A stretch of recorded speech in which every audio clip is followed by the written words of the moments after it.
Afternoon, this is the Ad hoc Committee on Recovery of Energy and Natural Resources for the Benefit of Waste for Los Angeles, special meeting. Today is Tuesday, September 9th. Councilman Smith presiding as chair, and I admit today, I'm going to get what I want. Let's start with item number one. Item number one is a motion by Council Members Smith and Garcetti relative to ensuring a strong market for recycled materials by incentivizing the creation of businesses that specialize in remanufacturing of recyclables and providing tax reduction incentives for companies that achieve certified high levels of recycling. This item is also referred to the Energy and Environment Committee. Thank you. Ms. Koga?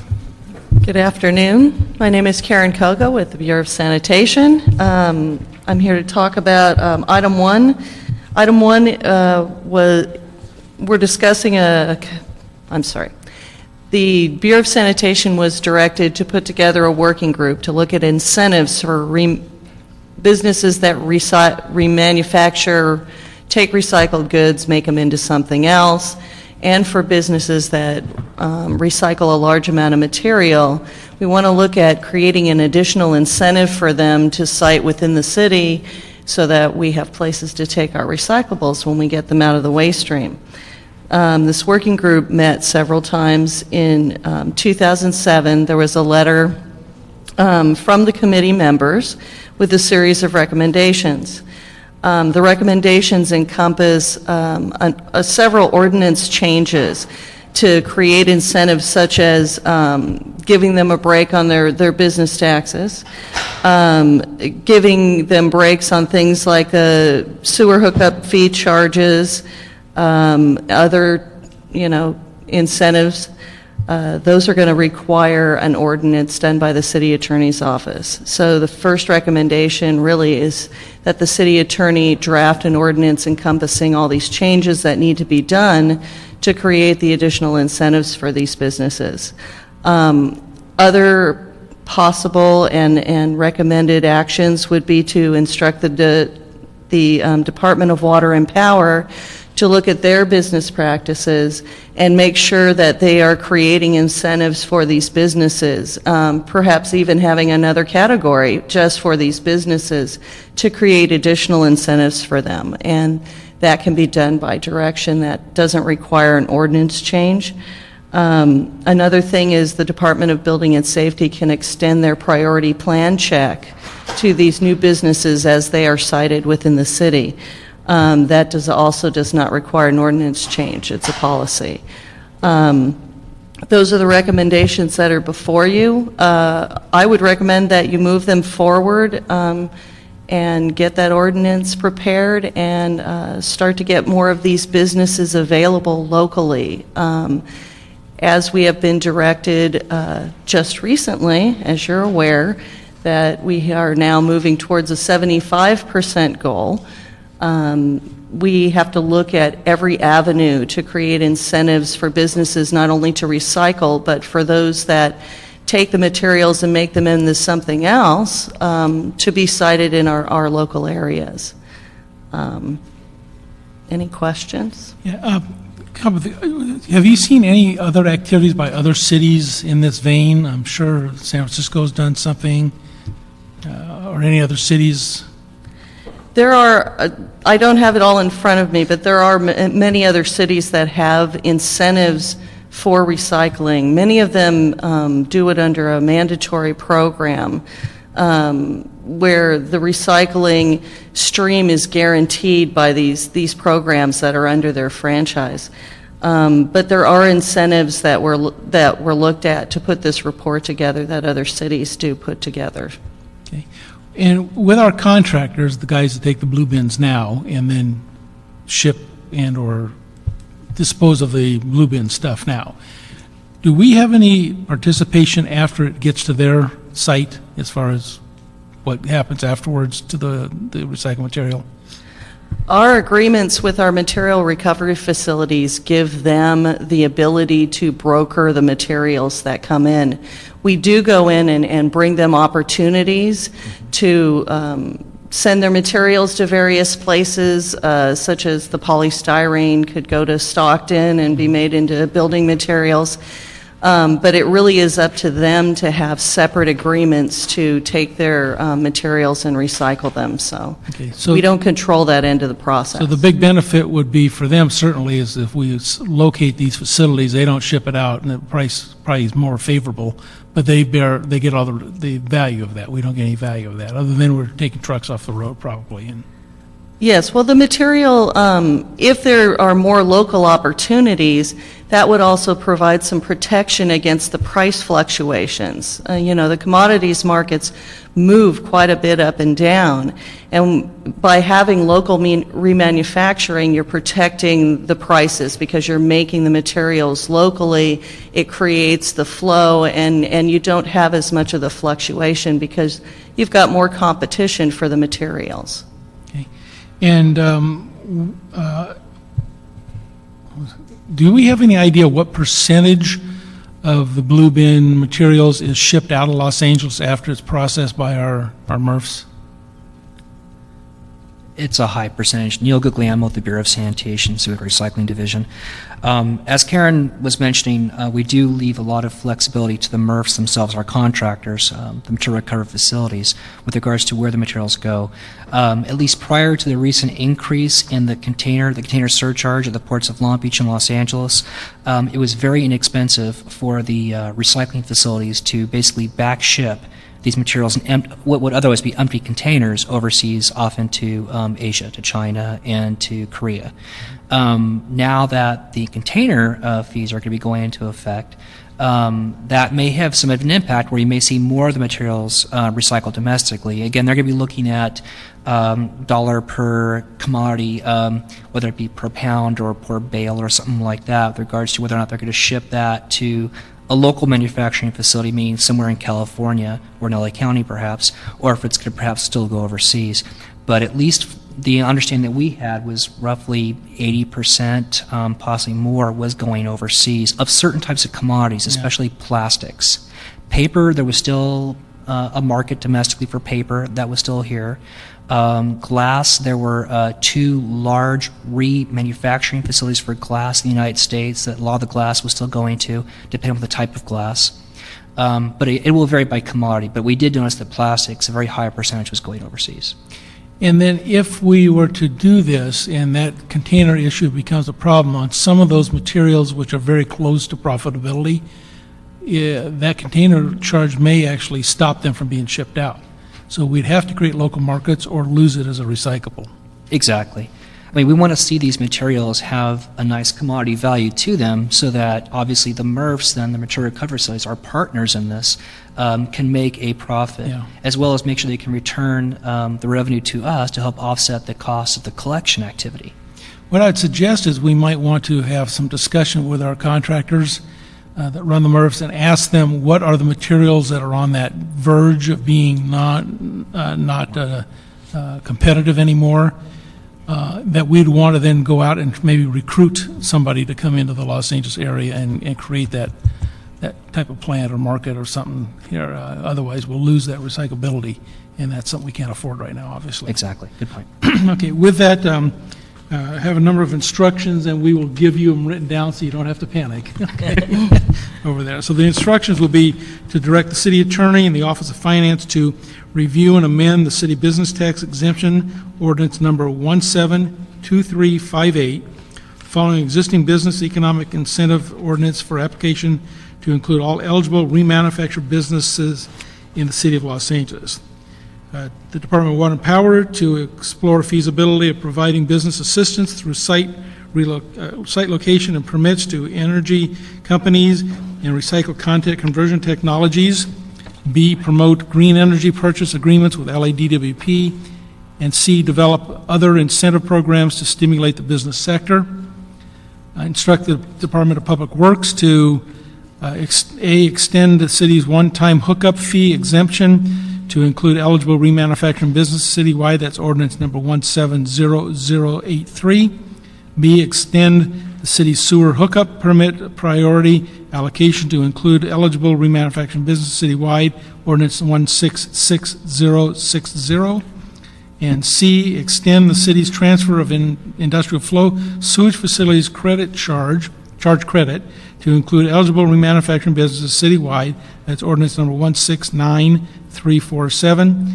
And the Department of Building and Safety to extend the city's business parking space exemption under LAMC section 12.21-A4 to allow 2 parking spaces for every 1,000, to allow 2 parking spaces for every 1,000 square feet of combined gross floor area in ordinance 177103, and B, to extend the priority plan check to include eligible remanufacturing business projects. We then will approve the Bureau of Sanitation Working Group recommendations, make those requests to the departments and the city attorney. Is anyone here from the city attorney that can tell us how long we can see? Let's ask them to report back to us in 30 days then as to the status of those ordinance changes. And if they have not completed, to give us a date certain when they will have that completed. And then also, let's talk about other, have you talked about the other incentives as far as electric rate reductions, business support services, and marketing assistance? I think it's something we need to have some discussion on, particularly marketing assistance, because we can create all these fancy ordinances, but if we don't out and sell them, what good is it? Right. And so we need to have some discussions on that. So if you would report to us on the conversion technology projects that make applicable for proposed remanufacturing incentives, and make sure the working group take a look at those activities, okay? Yes. And with that, we'll pass number 1 with the recommendation of the chair. Just for clarification, Mr. Chair, you wanted to continue this item with the report back? You want to continue this item? Yeah, with the report back, okay. Okay, and then item number 2. Item number 2 is motion by Councilmember Smith and Gruel relative to expanding commercial recycling. Good afternoon again. Karen Koka, Bureau of Sanitation. This item is a motion that was put forth as part of the RE.N.E.W. plan to expand commercial recycling in the city of Los Angeles.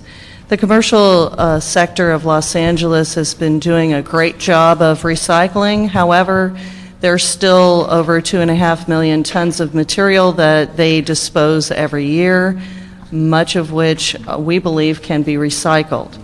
So as part of that observation, and after doing a waste characterization to see what was still in the waste stream back in 2002, we moved forward and an action plan to start chipping away at the disposal that was being done in the commercial sector in many ways. Some of it through education and others through implementation of new programs. That action plan was adopted in 2006. I'd like to briefly give you an update on what's going on with the programs that we had adopted in that plan. The first is a food waste recycling program. We have our restaurant food waste recycling program, which is ongoing. It is now citywide, which was the target that we were to meet per the plan. So we have met that target. There's currently 400 restaurants in the program, but when you compare that to the number of actual restaurants in the city of Los Angeles, which is over 8,000, we're finding that the voluntary program and the change in habit, sometimes it's a little bit difficult. We've been working on expanding collection of commercial material by nonprofits. We've have contracts with 2 nonprofits to help us increase commercial recycling where they can. It is a successful program if we give it to the businesses as a free program. Unfortunately, right now, we do not have a free program for business recycling, free to the businesses. Our funding isn't, expansive enough to cover that. So we go and we offer business waste assessments. We've done almost 500 of those in the last 3 years. We go to the businesses, we visit them, look at their processes, what they can recycle, and try to set them up with a program with a private entity in essence, we're, facilitating a relationship between the business and someone to pick up and recycle for them. It does save businesses quite a bit of money when they do implement these programs. Businesses at times don't know exactly how much they're spending on their waste disposal. We've provided quite a bit of outreach. Just recently, we sponsored a business workshop, which you know about, on August 21st in the Valley, titled Business and the Environment, created a fair so that businesses could come in and get information on everything from recycling to buying recycled content products and what other programs were available to them through different vendors. Another just recently in July was we sponsored the LA Business Journal's Green Roundtable, and so that was another opportunity for us to talk to businesses and try to push the green message, recycling and diversion obviously being part of it. Another item in our action plan that we moved forward with is the implementation of blue bin recycling at the LAUSD schools. We currently provide curbside service to 442 schools, which is about 56% of all the LAUSD schools in Los Angeles. We're piloting now, although it's not going to be a pilot very soon, a larger bin collection at the middle and high schools, which are larger campuses, have a lot more material in them, and we're working with the mayor's partnership schools and setting up the bin collection routes for those, which is a little different than the curbside program. And as soon as we get the bugs worked out in that, we will be expanding to the rest of LAUSD over the next, I would say about 12 to 18 months. And then we'll have them all in the program. Part of that is a training component. We get in and we actually talk to the kids and teach them about recycling. But I'm happy to say that many of the children nowadays are very environmentally aware. They know about global warming, they know about recycling, so we're just reinforcing the messages that they already have. And then last is being able to track our successes. We started developing a data management system to actually be able to look at what's going on in the city and gather all the information from the public and private sector. That effort is about 80 to 85% completed, and by the end of the year we should be able to have a much more accurate picture of what's going on in the city as far as recycling and diversion. So I would say that overall we've been moving forward on many fronts. Although it's not in the action plan, our multifamily recycling program has been growing by leaps and bounds. We have, as of now, about 290,000 of the apartment units in the program. This is about less than 2 years after we got the contracts approved. And we're past 50% of all the units in the city and well on our way to 100%, which is what we really want. But we know that we have more to accomplish. And so we have to look, especially if we're looking at 75% diversion, we have to move the bar up higher and look at more targets and provide more services so that we can get people all recycling in the city. So that's where we're at right now with the items in the action plan. We are also starting an effort internally, which will be expanded soon, to look at what we have to do to reach further goals and how to get more diversion. And so we'll be looking at recommendations for that and input from anybody who actually has an idea about it. Yeah, there was one in here that I had a note on that it was missing. That was the Green Business Certification Program, Environmental Stewardship Awards, that kind of thing. Well, what happened, our recommendation to create that program, at the same time there were several motions that were introduced in council asking that a green business certification program start, and that effort the lead was identified as the Environmental Affairs Department. Yeah. We had there was a working group that met for quite some time. There were some targets that were identified. I believe there was a staff report that came forward on the motions that directed them to do that particular program, and I know that there was a budget package with that. But I have not met, been in a meeting in some time. Okay, so we need to discuss that with them. Let me ask you about your tracking successes. What are we doing with that information? You get you're doing a lot of great stuff that other cities aren't even doing.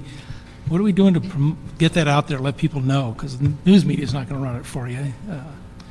Well, I think that in some cases, there has been publicity about the things that we have been doing. Our success with the multifamily program, the pilot just recently that we began with the food scraps going into the green bin has gotten a lot of publicity.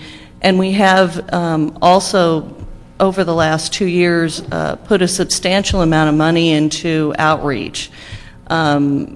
When we added the polystyrene to the blue bin, we did a huge campaign, bus shelters, ads in major newspapers. We've actually been radio, which is a further education of the residents. What can go in the blue bin? All these things are recyclable. Recycle as much as we can. We also have, to get the word out to the public on a one-on-one basis, we also have our recycling ambassadors. And they're going in the areas where recycling can be improved the most, the areas of high contamination or low participation, and they're literally going door to door, talking to the residents and, trying to get them to recycle better. And in many cases, it's just something that they didn't know about. So it's education on a one-on-one basis. One other thing we've done, too, is we've met with the general manager for neighborhood empowerment. And there are almost 100 neighborhood councils out there, many of which have newsletters. And so we've been talking with them about having a standardized rate whereby city departments like ourselves can place ads or informational type of articles, let's say, in their newsletters. And so we've had that meeting with them. It went very well. They're very interested. They're right now looking at the rate structures, so there's kind of consistency across the board for the different neighborhood councils. And then we'll be putting together a package, basically, that we come forward with and say, here's the ads we'd like to place in the newsletters, which would include multifamily recycling, multifamily bulky item, blue bin recycling, others. I don't want to overwhelm, and we'll switch the articles around. But we think that'll be very helpful to get the word out locally. We've also developed a plan. We're looking at going to do outreach to a lot of the church groups and other local community organizations. One specific example, which isn't per se recycling, but illegal dumping in South LA, we're really targeting those areas to assist our our sister bureau, which is Bureau Street Services, in that. And so I think those kinds of advertising and outreach as such, as opposed to just paying for, say, an article or doing the bus shelter advertisements, I think is also very useful. But we're always open, and to the extent we can get free publicity through articles done in the newspaper or radio, we always take advantage of that as well. Why don't we contact Channel 35 and do like a half-hour show on all this stuff? Because a lot of people actually do watch that. I'm surprised at the number of people that come up to me in the store and say, I saw you on Channel 35 last night. I'm blown away sometimes. But it's a good resource, and I think we ought to do something special to show people what we're doing and brag a little. Okay. And for the audio record, we've been joined by Councilman Cardenas. Thank you. I have one last question. When it came to the business recycling program, where we go out and consult with them and work with the 500 you mentioned, do you have any idea how much has been diverted now by doing that, and how much has been saved to local businesses by your free effort? Well, I can only use a couple of examples because, as I said, our data management system, I can't quite push that button and have that number spit out at the bottom yet soon. But we have a couple of examples. The Catholic Archdiocese came to us and asked us about 2.5 years ago to help them implement some recycling programs. They have a huge educational component to what they do. They have classrooms, but they had no recycling program. We reviewed their hauler agreement. We worked with them. They actually went out for a bid and got new service that included extensive recycling, but their cost for waste disposal went from $4,000 a month to $1,000 a month. And there's many examples of large businesses, institutions that have the exact same story to tell once they've implemented these major programs. We have a lot of case studies as well, but that's the kind of example of simple actions. Sometimes it takes a while for these agreements to be put into place, but there's significant cost savings. And hopefully we'll have the ability to give you all the diversion tonnage next time we see you. Okay, and when you do that, would you also give me like that specific case? Because I do an e-newsletter to the business community, and I'd love to highlight that and say, here's a free service, and here's what happened for one business. Take advantage of it. So, Mr. Curtis, you have any questions? Case studies. So we've been able to have the Blue Bin program at 442 LAUSD schools, which is just shy of 50%. When do we anticipate getting closer to the 100%? We are actually, this year, we got the approval in the budget process to roll out a bin program, a large container services program, so we can service those middle schools and high schools. The difficulty there was that while we can give a lot of the elementary schools maybe 15, 20 or so blue bins to put out the campus, then we can bring it curbside. Those larger schools with 2,000-3,000 students, it just wouldn't be really feasible or efficient. So with the bin routes, we're looking at servicing very quickly another 150, 200 schools. And then it's really for us a question of how soon we can start that service amongst those schools. We have placed the order for the collection vehicles, the large front-loader collection vehicles for that. We're also going through the process along with our collections divisions to hire the staffing required. And in the meantime, we're shifting over other resources where we can to provide that service already for the mayor's schools. So I think by the end of this year, we'll see another 150, 200 schools on board the program, and then the year following that, we should have 100%. And that's just the first step for us because that's LAUSD. But then there's the private schools out there as well, and that's a huge market for us in terms of education outreach that we really haven't tapped. And so we'll have to come back with recommendations on how we can approach those private schools as well. Because LAUSD can be saving $2 million a year once our program is fully implemented. And so, we're saving, as Karen mentioned, at least. So, they are saving quite substantial savings now for their general fund. Unfortunately, that money doesn't really go back to their schools.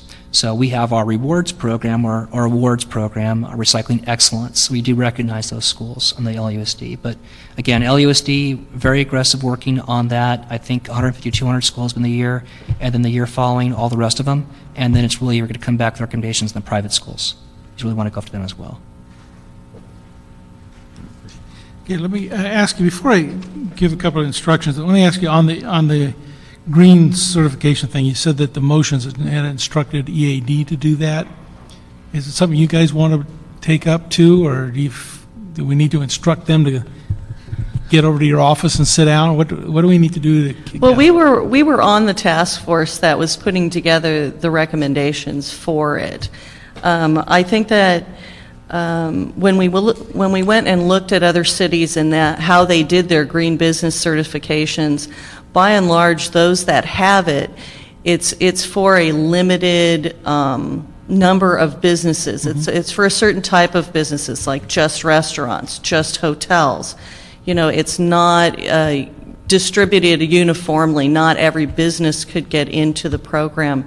The city of San Francisco has now expanded theirs to all businesses within the city, but they have about 7 staff members who are available to work on that, and even so, I guess they've been inundated with the applications for the green businesses. But also, city/county of San Francisco is 1/4 the size of Los Angeles, so I don't want anybody to believe that with 7 staff members, we could duplicate what they're doing. We're beyond 4 times the size of what they are. And we're that- a different type of city. Absolutely. And that, Geographically, square mile-wise, we're far, far beyond what they are. and that was part of what was evaluated in the staff report that was prepared by the Environmental Affairs Department, was the what we can do with existing and what new resources we would need to actually get a viable, real program started. It does take quite a bit of evaluation as well. We could do things on a little bit less stringent. When you talk about a green business program, they're talking about a peer-reviewed, application-based program. If we want to recognize businesses, say the restaurants that are in our food waste recycling, we can certainly recognize them right now. We can create a program where we recognize them, where we publish the names of the restaurants in our outreach, where they have some sort of a sticker, they can put it in the window so that their patrons know that they're a green restaurant. There are certainly different levels of recognition that we could provide. Well, you've got 400 restaurants already right off the bat that you could easily certify. And maybe we need to set up some sort of like a lead certification checkoff form that if they meet certain criteria, we just do it without going through extensive staff work, going out and physically checking and all that. Just kind of put it up to them to be somewhat honest with us, saying that we're doing this, this, and that. Can we get one of those stickers? Because it's really just a public relations tool for them anyway. It doesn't do anything as far as taxes or anything like that. It's just a way of patting them on the back for doing the right thing. And if we could do a simple form and just say, you check off the form and certify that you did that, we'll accept the word, because so what if they lie to us? We're not going to throw them in jail for lying on their e-certification. So, Want to do a motion? I'll second it. okay. Well, we can certainly, especially for something like restaurants, where if they're in our program, that means they're going through the effort of separating their food waste, putting it in a different receptacle, making sure that there's no contamination in it so that we can compost it. That's a lot of effort on their part. And I think it's important that their patrons know, and those that care about, the green effort, so they'll know to go to these restaurants. And for those businesses where we've done the waste assessments, I think, again, and the follow-up with those businesses, maybe some kind of certification or some kind of recognition for the fact that we've gone and we've looked at their processes and found out ways in which they can increase diversion, and they've done that, then they should get some kind of recognition, just like the restaurants that participate in the program. One of the things for the restaurants we're doing right now is talking to a group called Dine LA, which does a lot of outreach and some advertising for restaurants. A lot of it's online. And they also have a green recognition. And so we certainly feel that all those restaurants participating in our restaurant food waste program should be considered for that. And so we started that discussion as well with Dine LA. Okay, why don't you just, as an aside from this motion, just you all work on this a little bit, come back and make a recommendation, Ms. Cardenas and I, about a motion if needed, a motion but I think you could probably do an awful lot of this fairly easily. And we could roll something out. Because, we've been talking about it for a couple of years now, and it doesn't seem like it should be that difficult. We don't have to always make it difficult around here, do we? Is that a requirement? I don't know. Tony?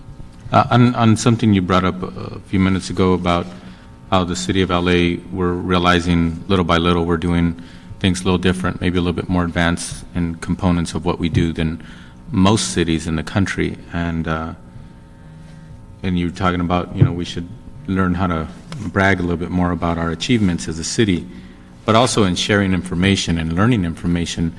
I don't know if you want to start the first California Trash Summit, Mr. Chairman, and we could do it here in LA. I'm sure with the League of Cities, that's a perfect place to do some outreach with the county organization, CSAC, and even with the school districts, et cetera.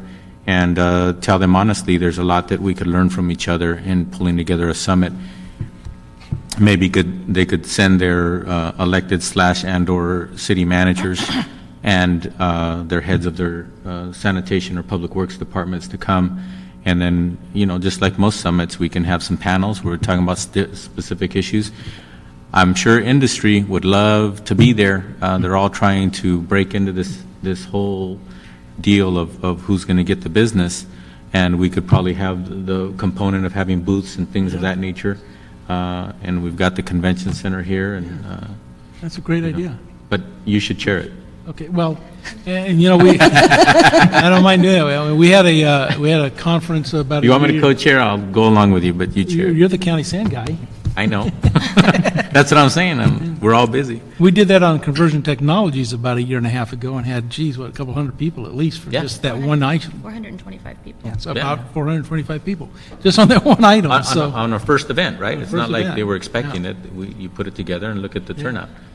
And through our integrated resources plan process, there's been extensive stakeholder outreach and a couple of citywide conferences that folks have come to. So I think under the umbrella of zero waste, which is now what we're moving towards, we can certainly, get the word out and bring in other folks who have new ideas, or we can give them ideas. I think that would be great. When do you want to do it? Oh, Also, I can't forget to mention this, because honestly, something comes to mind.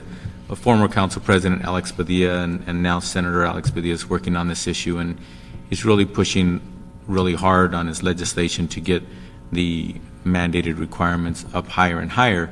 But this is a great opportunity for all of us to come together, even the legislators as well, if they want to send themselves or a representative, to realize we all want to get to zero waste. But at the same time, we all have to remind ourselves what is available today, what is available that we've been too afraid or not aggressive enough to try. Mr. Chairman, you've probably seen more of what is out there in the world than anybody perhaps in California when it comes. Oh, you went along too? No, she didn't go on the trip, but yeah. Yeah, but no, I'm talking about actually physically going to places where, I'm sure we have staff who understand and get the fact that when they're reading some technology, they say, oh, I know what they're doing, I know what they mean by this, I know, and at the same time, I wonder what they're doing about these potential hiccups that come to mind as I'm reading it. What I'm saying, Chairman, you probably have seen more physical sites, more physical different technologies. You and I went on a trip together to Arkansas or something like that. That was an interesting concept. And they claimed at that time that they had a real test model that was getting off the ground with the Tennessee Valley Authority, et cetera. But oddly enough, I haven't heard from them since. So I'm wondering if that really happened. My point is there's so many things that legislators, for example, get excited about, and then they start running legislation that is very far ahead of the game, sometimes just slightly, and sometimes behind the curve. But one of the things that I think is important for us as local government, one of the things that I think this summit would serve is to remind everybody where we're at, where we all want to go, and honestly, where the technologies are really at. Because anybody, as we probably people have visited us, they tell us, I have this technology, and it's going to do this, and it's going to take a ton of waste, and you can put it into the size of a soup can when you're done, and there's no emissions and all those kinds of things, right? And the first question after we ask them, well, where's your working model? And the conversation slows down quite a bit once you start getting into those questions. But this is hopefully, if we were to do something like that, we would have an outcome where people would be put into better perspective of what's really going on and what they're capable of doing and what they should go back home and do in their various jurisdictions, and hopefully get a proper, better temperament from our legislators for them to understand that they can mandate all they want, but we got to implement it. Okay, so we will then, one of the instructions will be for you to get together with Macaria and Nicole, and let's see if the state waste board wouldn't sponsor something like that. I think they probably would. And then meld it into our SWIRP program and come back with some interesting, I think we can get some interesting discussions going. Appreciate that very much. On the EAD thing, we will hold back, and you'll just report back to me individually on that as whether or not we can do something in the way of a motion or what you're recommending. We'll do that as a separate track. Now, the last item on here for discussion comes from what we already did with, as far as the multiple family facilities, where we issued a notice of intent to franchise, which was our legal requirement. Yes. To get that going. Do we, is my understanding, I think we need to do that on this, as we're going to do it on a commercial, is to issue that legal notice. I think it's a 5-year notice of intent to franchise, just to get the thing going for one, and two, should we decide 5 years from now to do it on our own, we can do that, or we can franchise, whatever. So the instructions would be, first, that they'll report back to the committee on the item that Mr. Carnes brought up about hosting a conference. Secondly, to begin the process of issuing the 5-year notice of intent to franchise. Third, to ask Office of Finance to work with the Bureau of Sanitation to provide a list of businesses and ask that they come to the working group within 60 days with a plan for establishing a baseline. And then on the other items, we'll pass the recommendations as stated. Okay? Cornish, you okay with that? Yep. And then one last thing, we need to clarify item number 1 to make sure we're doing the right thing. Did we need to just pass along and move number 1 recommendations, or you said continue the item? Okay, so we're going to move it forward to the next committee, the Energy and Environment, or Energy and Environment. Okay.